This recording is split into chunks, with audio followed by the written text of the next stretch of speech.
MCC भनेको घोषित रूपले के भनिएको छ भने इन्डो पेसिफिक एलायन्स भनेको चाइनालाई मिलिटरीली सामरिक हिसाब हेर्नु आर्थिक हिसाबको हिजोको ओबामाको जस्तो होइन चाइनालाई सामरिक हिसाबले तह लगाउनु पर्छ लेखिएको कुरा भन्दैछु म ट्रान्सलेसन गरेर चाइनालाई सामरिक रूपले तह लगाउनु पर्छ र चाइना चाहिँ विश्व व्यवस्थाको वर्ल्ड अर्डरको दुश्मन हो भनेर त्यहाँ लेखिएको छ र चाइनालाई सामरिक रूपले तह गर्दाखेरि त्यो रिजनमा हाम्रा यस्ता मिलिटरी एलायन्सहरू हुनुपर्छ यस्ता एलाइजहरू हुनुपर्छ यस्ता पार्टनर हुनुपर्छ हामी नेपाललाई पार्टनर बनाउनु खोजेको एलाइज भनेको चाहिँ प्रत्यक्ष मिलिटरी उसमा जोडिएको जापान एलाइज भयो इन्डियालाई पनि एलाइज बनाउन खोजेको हामी चाहिँ पार्टनर हुनुपर्ने एमसीसी अन्तर्गत कि चाइनालाई चाहिँ के अरे चाइनालाई चाहिँ तह लगाउनको लागि त्यो रिजनमा हाम्रो एउटा यस्तो मिलिटरी सेटअप हुनुपर्छ इन्डो पेसिफिक मार्फत यस्तो लिथल फोर्स भन्ने शब्द त्यो छ यस्तो घातक लिथल भनेको के यो मारिहाल्न सक्ने घातक शक्ति हामीले त्यहाँ निर्माण गर्नुपर्छ र यस्तो तत्परताका साथ चाहिँ चाइनिजहरूलाई तह लाउनुपर्छ चाइनिजलाई ठिक गरेर त्यो रिजनमा लेखिएको भन्दैछु त्यो रिजनमा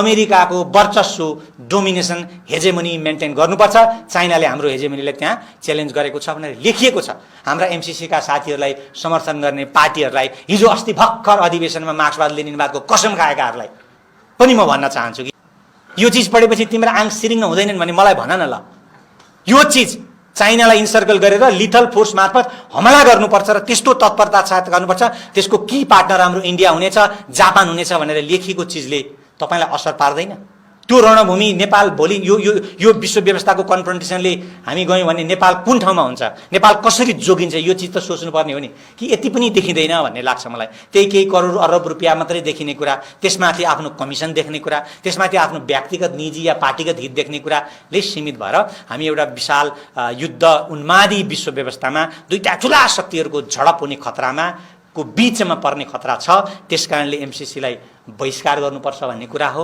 चाइना र अमेरिकाको बीचको युद्धलाई एउटा के रे पुँजीपतिले पनि रोकेको छ अहिले हामी यो थाहा पाइराख्नुपर्छ यो ट्रान्सनेसनल क्यापिटलिजमको थ्योरीलाई मान्ने हो भने चाइना र अमेरिकामा हुने सम्भावित कन्फ्रन्टेसनलाई सानो ठुलो झडप भिडन्त युद्धलाई त्यही देशको पुँजीपतिले रोक्छ किनभने चाइना र अमेरिकाको युद्ध भयो भने सबैभन्दा ठुलो लस एप्पल कम्पनीलाई हुन सक्छ भने एप्पल कम्पनीले आफ्नो मिडिया मार्फत आफ्नो लबी मार्फत आफ्ना लबिस्टहरू मार्फत आफ्ना प्रतिनिधि मार्फत त्यो युद्धलाई रोक्न कन्फ्रन्टेसनलाई रोक्न कोसिस गर्छ त्यस्तो अर्को ठुलो कम्पनीले त्यो कोसिस गर्छ 50,000 भन्दा बढी कारखाना त चाइना र भियतनाममा मात्रै सारिएको छ पुँजीवादले त्यहाँ तह लाउनु भएन भने त्यहाँ आफ्नो वर्चस्व निर्माण गर्नु भएन भने तपाईको अर्थव्यवस्था ढलिसकेको छ ढल्दैछ र अमेरिका प्रतिदिन सङ्कटमा छ र त्यसलाई बचाउन चाइनालाई तह लाउनुपर्छ र सामरिक हिसाबले तर्साउनु पर्छ भनेर इन्डो पेसिफिक ल्याइएको हो र त्यसमार्फत पछि बाइडेन आइसकेपछि पनि उनले त्यो कुरा 2-3 ठाउँ दोहोऱ्याए मजाले चाइनासँगको कन्फ्रन्टेसन दोहोऱ्याए नेटोको बैठकमा नेटोको निर्णय के छ भने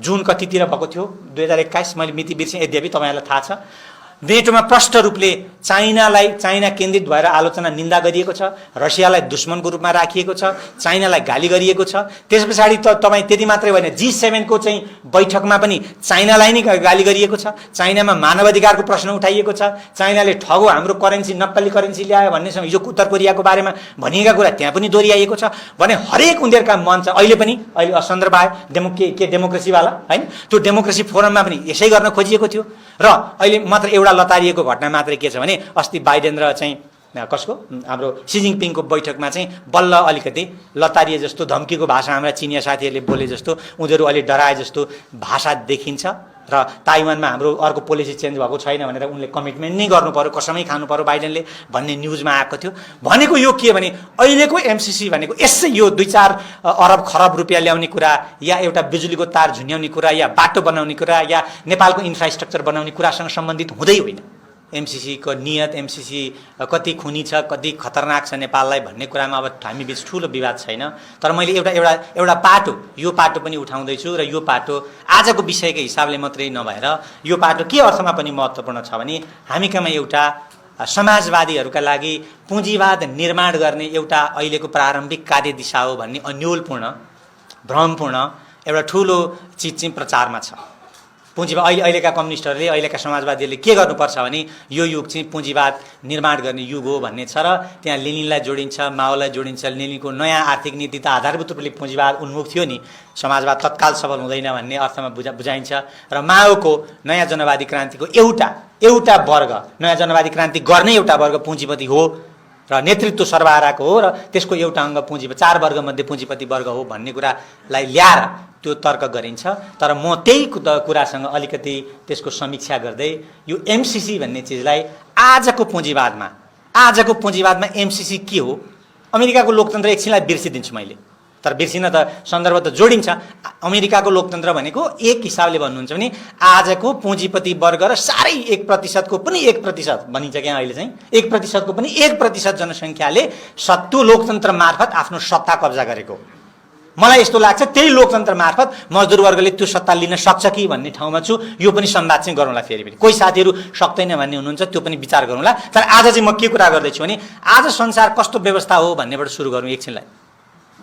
हामी सबैले थुप्रैले साम्राज्यवादी हो र त्यो साम्राज्यवादको युग अन्त्य भयो भन्ने लेनिनको साम्राज्यवाद सम्बन्धी लेख पढ्दै आयौँ, सुन्दै आयौँ, सिकाउँदै आयौँ, सिक्दै आयौँ। तर अहिले पनि हामी अहिलेको युगलाई साम्राज्यवादी युग नै भन्छौँ। लेनिनले भने जस्तै साम्राज्यवाद ढली चाहिँ हालेन होला या ढलो होला या फेरि ढलेर फेरि बिउज्यो होला, यो विवादको विषय हो। तर मैले अहिले उठाउन खोजेको कुरा के भने आजको विश्व व्यवस्था के हो बाट सुरु गरौँ र आजको विश्व व्यवस्थामा एमसीसी कसलाई चाहिन्छ, किन चाहिन्छ भन्ने कुरासँग सम्बन्धित भयो भने हामीले सम्भवतः लाग्छ समाजवादको यात्रामा जान चाहने साथीहरूका लागि, समाजवाद मन पराउने मान्छेहरूका लागि, समाजवादलाई आफ्नो जीवनको सार्थक अभियान बनाउन जुट्नेहरूका लागि पार्टी भित्र बसेर बाहिर बसेर, यो पार्टीमा बसेर त्यो पार्टीमा बसेर, सङ्गठनमा बसेर नबसेर उनीहरूका लागि यो महत्त्वपूर्ण हुन्छ भन्ने मलाई लाग्छ। म त्यही सन्दर्भमा दुई चारवटा कुरा भन्छु, मैले बुझेको कुरा। म यो दाबी गर्दिनँ कि मेरो विश्लेषण, मेरो व्याख्या मैले तपाईँलाई जे भने त्यो अन्तिम सत्य, अकाट्य सत्य हो र त्यो सत्य नमान्नेहरू या जडसूत्रवादी हुन् या संशोधनवादी हुन् भन्ने तर्कका साथ म अगाडि बढ्दिनँ। यसलाई एउटा खुल्ला बहसका लागि मात्रै यो अगाडि ल्याउँछु। र हामी थुप्रैले अहिले थुप्रै मान्छेहरूले खास गरेर यो वाम कित्तामा, मार्क्सवादी कित्तामा अहिलेको विश्व व्यवस्थालाई बुझ्ने थुप्रो एङ्गल छन्। एउटाले नयाँ साम्राज्यवाद भन्छ, न्यू इम्पेरियलिजम भन्ने थ्योरी छ। यहाँ पटनायकहरू हुनुहुन्छ इन्डियामा, हैन, उहाँहरू प्रोफेसरहरू हुनुहुन्छ, अमेरिकामा पनि हुनुहुन्छ, डेभिड हार्बीहरू हुनुहुन्छ। अर्को चाहिँ फेरि अर्को न्यू इम्पेरियलिजम भन्ने चाहिँ मन्थली रिभ्यूको टिममा एउटा टिम छ जसले न्यू इम्पेरियलिजम भन्छ। यसले चाहिँ ग्लोबल चेनको कुरा गर्छ, म त्यहाँ गइनँ। त्यस पछाडि अर्को मार्क्सवादी वामपन्थ किताबभित्रै यो साम्राज्यवाद होइन भनेको, शोषण छैन भनेको होइन, थिचोमिचो छैन संसारमा एउटा देशले अर्कोमाथि भनेकै होइन। तर अहिलेको व्यवस्था साम्राज्यवादलाई जेले डिफाइन गरिन्थ्यो त्योभन्दा ट्रान्सनेसनल क्यापिटलिजम खालको बन्दैछ। भनेको एउटै पुँजीपति अब चाइनामा पनि उद्योग खोल्छ, नेपालमा पनि उद्योग खोल्छ, जापानमा पनि उद्योग खोल्छ, अमेरिकामा पनि उद्योग खोल्छ भने त्यसले कुन देशको सत्तालाई, कुन देशको राज्यलाई आफ्नो राज्य मान्छ? अब एकछिनमा भनौँ एप्पल कम्पनीले, उनीहरूको तर्क है यो, मेरो तर्क होइन। एप्पलको कम्पनी आज चाइनामा पनि होला, अमेरिकामा चाहिँ क्यालिफोर्नियामा त्यसको डिजाइन अफिस छ, कर्पोरेट अफिस छ। त्यसले मौका सकेको भए भारतमा पनि खोल्थ्यो, सकेका छैन होला। अर्को ठाउँमा पनि खोल्छ, त्यहाँ पनि खोल्छ, त्यहाँ पनि खोल्छ। फाइनेन्सको रूपमा होइन, उद्योग खोल्छ, करोडौँ अरबौँ डलर लगानी गरेर उद्योग खोल्छ भने त्यसको लोयल्टी कुन राज्यप्रति हुन्छ भनेपछि अब के बज्यो भने होइन, यो त अब राज्यप्रतिको लोयल्टी सक्यो पुँजीपतिको, अब त ट्रान्सनेसनल क्यापिटलिजम ऊ त बहुराज्यप्रति आफ्नो लोयल्टी राख्छ। त्यसैले यो अब भोलि हुने युद्ध, अब हामी एउटा कल्पना गरौँ चाइना र अमेरिकाको बिचको युद्धलाई एउटा के अरे पुँजीपतिले पनि रोकेको छ अहिले। हामी यो थाहा पाइराख्नुपर्छ। यो ट्रान्सनेसनल क्यापिटलिजमको थ्योरीलाई मान्ने हो भने चाइना र अमेरिकामा हुने सम्भावित कन्फ्रन्टेसनलाई, सानो ठुलो झडप भिडन्त युद्धलाई त्यही देशको पुँजीपतिले रोक्छ। किनभने चाइना र अमेरिकाको युद्ध भयो भने सबैभन्दा ठुलो लस एप्पल कम्पनीलाई हुनसक्छ। भने एप्पल कम्पनीले आफ्नो मिडिया मार्फत, आफ्नो लबी मार्फत, आफ्ना लबिस्टहरू मार्फत, आफ्ना प्रतिनिधि मार्फत त्यो युद्धलाई रोक्न, कन्फ्रन्टेसनलाई रोक्न कोसिस गर्छ। त्यस्तै अर्को ठुलो कम्पनीले त्यो कोसिस गर्छ, किनभने त्यो युद्धमा उसले ठुलो हार बिहोर्नुपर्छ। भनेर यो ट्रान्सनेसनल क्यापिटलिजमको विशेषता हो यो भन्ने लाग्दाखेरि मलाई त्यो कुरामा पनि दमदार नै लाग्छ। त्यसैले म अहिले यी थ्योरीहरूको बिचमा पनि के चाहिँ भन्छु भने यी सबै थ्योरी, अब यहाँ केही साथीहरूले चाहिँ अहिलेलाई अल्ट्रा क्यापिटलिजम भन्नुभएको छ। अहिलेको विश्व व्यवस्थालाई बुझौँ, साम्राज्यवादभित्र बुझौँ, पुँजीवादभित्र बुझौँ भन्नु होला। त्यहाँ एग्रिमेन्ट डिसएग्रिमेन्ट हाम्रो रहन सक्छ। तर मैले चाहिँ के भन्दैछु भने हामी यति धेरै यदि भेरिएन्ट व्याख्या भए पनि हामी एउटै कुरामा चाहिँ सहमत छौँ कि अहिलेको व्यवस्था पुँजीवादी विश्व व्यवस्था हो।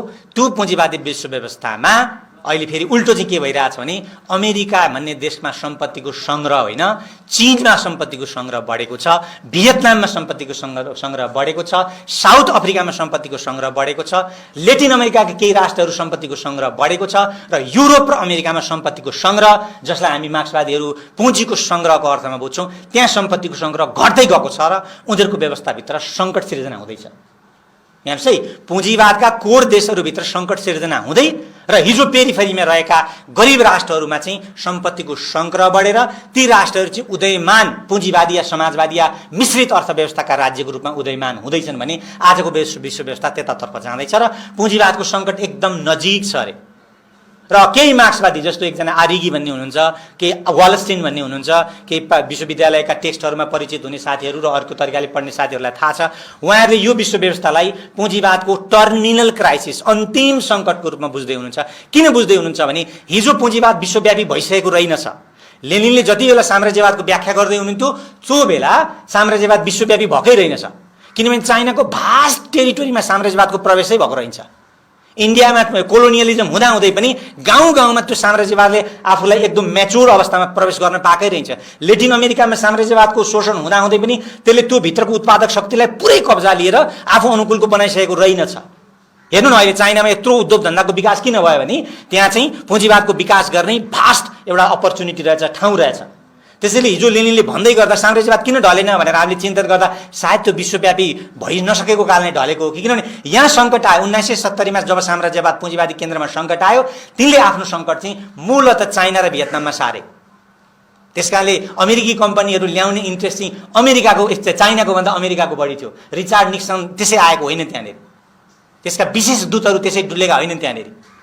चीनको सङ्कट मात्रै त्यस्तो थिएन, किनभने चीनमा पुँजीवादको उद्यम धन्दाको विकास गर्ने ठुलो खाली ठाउँ देखेपछि खाली ठाउँ भर्न तिनीहरू आए। र अब के भन्छन् अहिलेका मार्क्सवादीहरू भने यो चाहिँ अब टर्मिनल क्राइसिसमा छ। त्यो भनेको के हो भने अब पुँजीवाद विश्वको सबै ठाउँमा पुगिसकेको छ। समुद्रदेखि त्यो हिन्दू शास्त्रको देउता पुगे जस्तै होइन, जलमा थलमा सारा ब्रह्माण्डमा पुगे जस्तै त्यो विश्वको सबै ठाउँमा पुगिसकेको छ। र अब आउने सङ्कटले चाहिँ विश्वभरि एकैचोटि सङ्कटको घोषणा हुन्छ र यो पुँजीवाद ढल्छ भन्ने एउटा विश्लेषण छ। तर यो सँगसँगै यसो खतरा के छ अरे भने यो पुँजीवादले आफूलाई मरणासन्न अवस्थाबाट बचाउनका लागि डरलाग्दो हिंसा डरलाग्दो युद्धतर्फ त्यो जान सक्छ। किनभने उसँग बाँच्नका लागि अब के छैन भने अब अर्थव्यवस्थाले उसलाई बचाउन सक्ने छैन भन्ने व्याख्या छ। र युद्ध मार्फत, मिलिटरी मार्फत, सैन्य क्षमता मार्फत, हिंसा मार्फत उसले आफूलाई बचाउन कोसिस गर्नेछ। र त्यो बचाउने कोसिसमा संसारमा कि चाहिँ समाजवाद आउन सक्ने एउटा चान्स बढेर जान्छ। त्यो युद्धबाटै समाजवाद आउँछ। अर्को चाहिँ कि चाहिँ पुँजीवाद त्यो ठाउँमा प्रवेश गर्नै पाउने छैन, किनभने पुँजीवादी देशहरूमा पनि मजदुर वर्गले ठुलो हस्तक्षेप गर्ने ठाउँ विकसित हुँदैछ। अमेरिकामा म 7-8 वर्ष अगाडि पढाउँदा, केही वर्ष म त्यहाँ पढाएर आएको, मैले पढाउँदाखेरि समाजवाद भन्ने शब्द, एउटा मैले इन्ट्रोडक्सन टु मार्क्सिजम भन्ने कोर्स पढाएँ। त्यति बेला मार्क्सिजम भन्ने शब्द बोल्दा कुनै पनि स्टुडेन्ट यसरी घोप्टो परेर बस्थ्यो, डरले, लाजले, सन्देहले।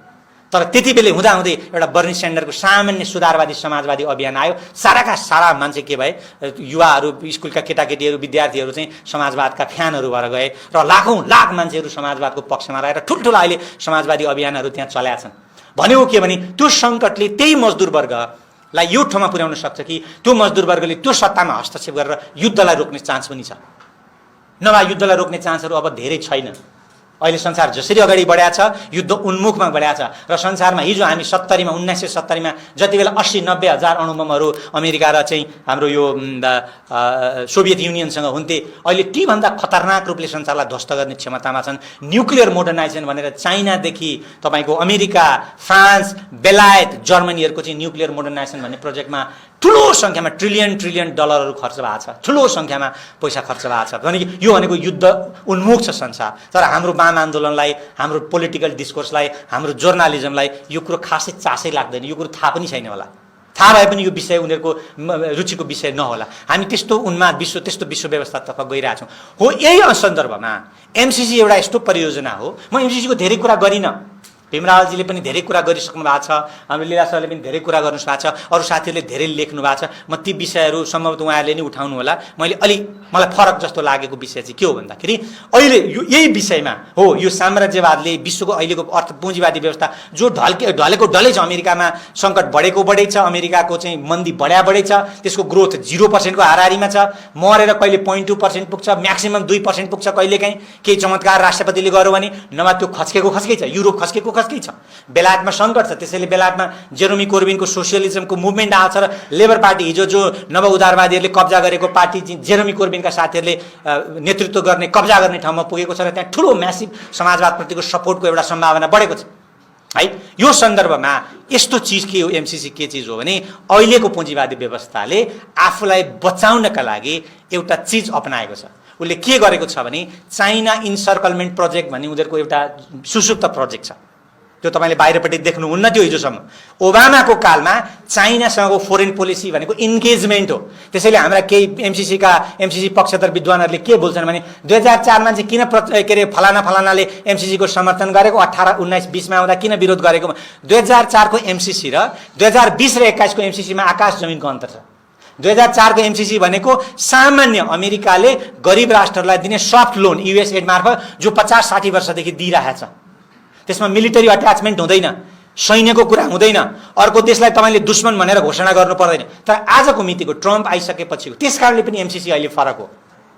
त्यो ट्रम्प आइसकेपछिको एमसीसी भनेको चाहिँ यो प्रोजेक्ट छ अमेरिकाको कि ओबामाको अघि मैले भन्दै थिएँ, ओबामाले चाहिँ चाइनासँग इन्गेजमेन्टको उसको फोरेन पोलिसीको चाइनासँगको पार्ट के थियो भने इन्गेजमेन्ट भन्ने थियो।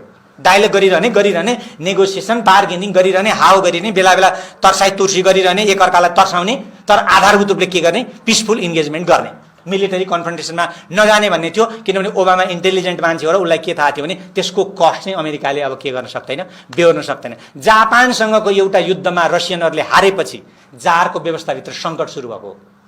जापानसँगको एउटा युद्धमा बुरी तरह हारेर जुन क्षति भयो त्यस पछाडि त्यसको सङ्कट गहिरियो र त्यसले चाहिँ एउटा क्रान्तिको स्थिति ल्याएको थियो। त्यो इतिहास तिनलाई थाहा छ संसारमा, होइन।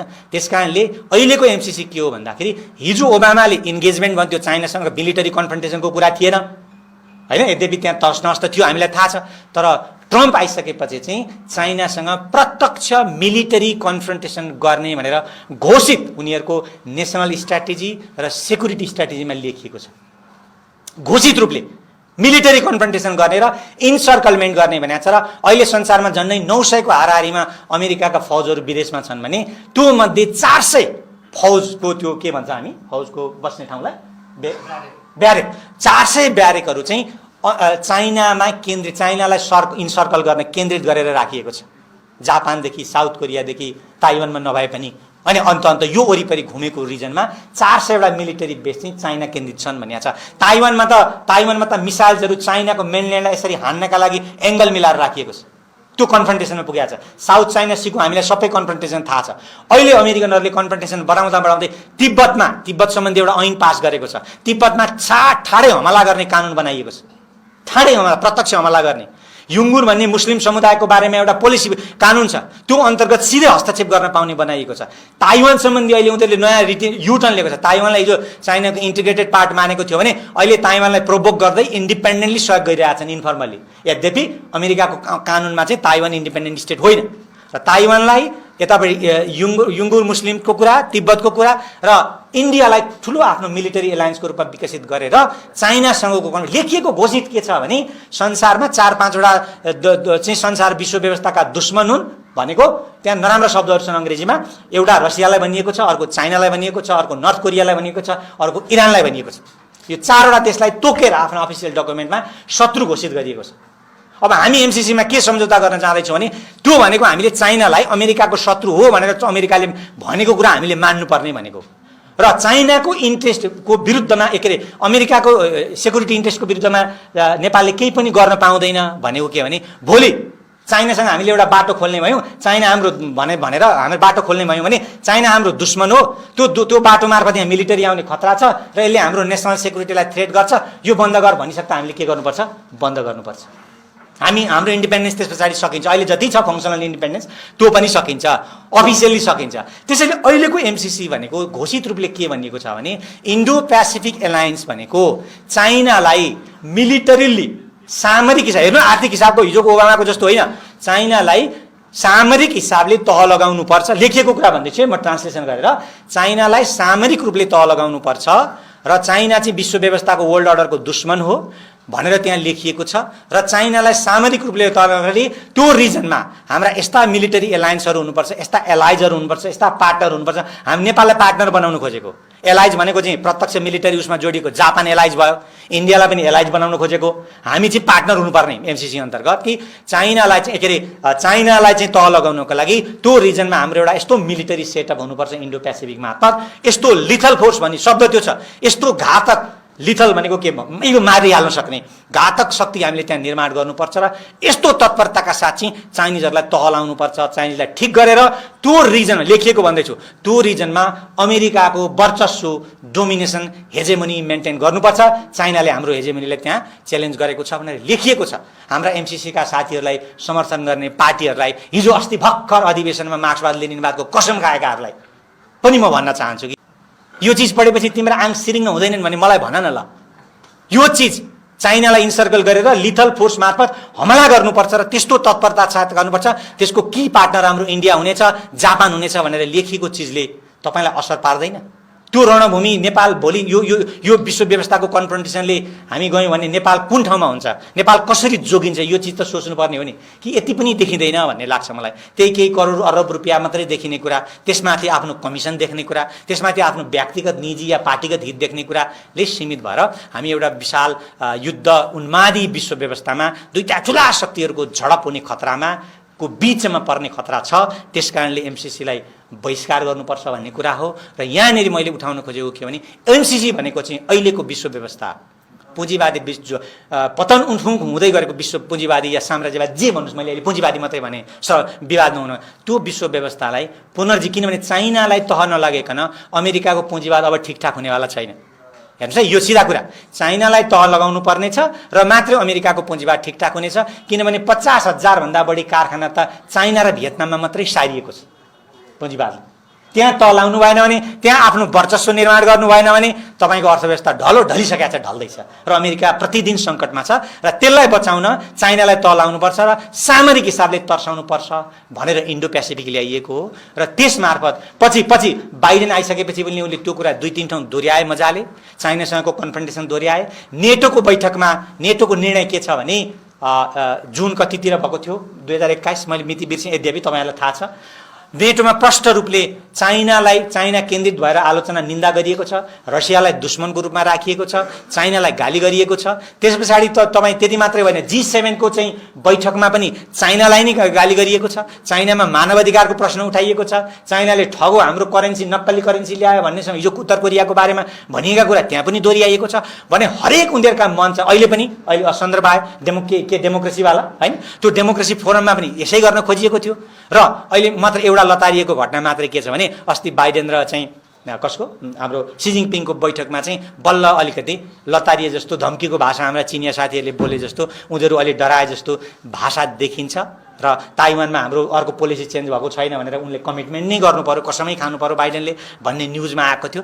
भनेको यो के भने अहिलेको एमसिसी भनेको यसै यो 2-4 अरब खरब रुपियाँ ल्याउने कुरा या एउटा बिजुलीको तार झुन्याउने कुरा या बाटो बनाउने कुरा या नेपालको इन्फ्रास्ट्रक्चर बनाउने कुरासँग सम्बन्धित हुँदै होइन होइन, यो कुनै मरेकाट्य नै हुँदै होइन। र यसको आधारभूत कुरा के हो भने ढल्दै गरेको पुँजीवादी विश्व व्यवस्थाका केही केन्द्रहरूकोले आफ्नो प्राण प्राप्त गर्नको लागि युद्ध मार्फत, हिजो तपाईँले जानुभयो भने सेकेन्ड वर्ल्ड वारमा पनि आफ्नो इम्पेरियलिजम, कोलोनियलिजमलाई बचाउनकै लागि युद्ध गरे हो बेलायतले, फ्रान्सले।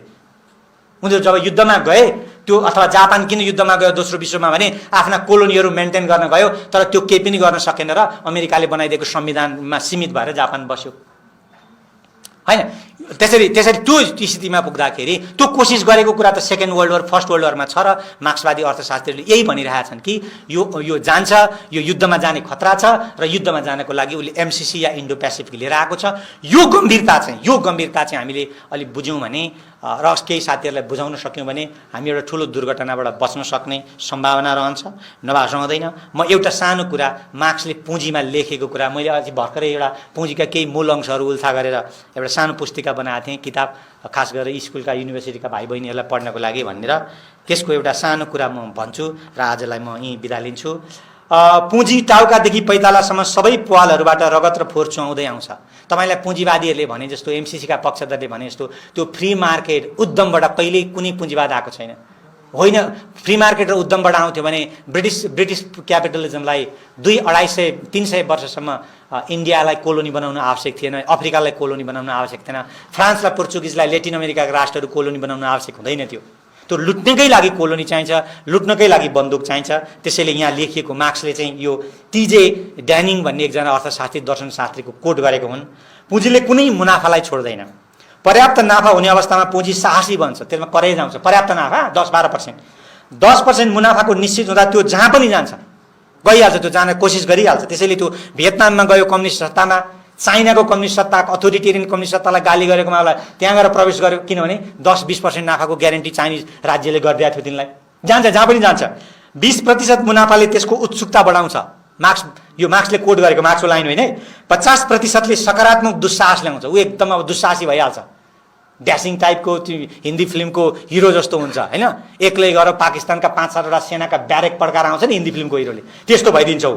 100%ले यसलाई सबै मानव नियमहरू कुल्चन तयार पार्छ। युद्ध, अपराध, अनैतिकता, बेचबिखन, बलात्कार, मास रेप होइन, स्लेभरी, यो सारा 100% नाफा हुने भने उसले जे पनि गर्छ। आजका पुँजीपतिहरूले गर्ने पनि त्यही हो। त्यसैले यिनलाई व्यक्तिको रूपमा हामी नबुझौँ होइन।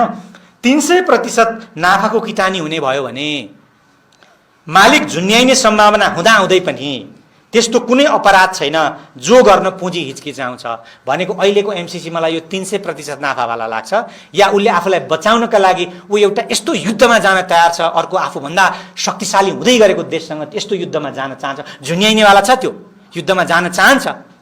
थाहा पाउँदै हेर्नुहोस् कति त्यसलाई ब्लाइन्ड, पुँजीलाई कति अन्धो बनाइदिन्छ मान्छेलाई पुँजीले होइन। भनेको अहिले आफूलाई बचाउनका लागि ऊ एउटा यस्तो भयानक युद्धको तयारी गर्दैछ, या भयानक युद्धको तयारी गरेर बसेको छ जहाँ उसको मृत्यु निश्चित छ भनेर यहाँ मार्क्सले भनेकै कुरा, यो ड्यानिङ भन्नेले भनेको कुरा र मार्क्सले लेखेको कुरा मैले भने। मैले यो एउटा पाटोलाई मात्रै उठाएको, धेरै पाटाहरू साथीहरूले उठाउनुहुन्छ एमसीसीका, खास गरेर आलोचना।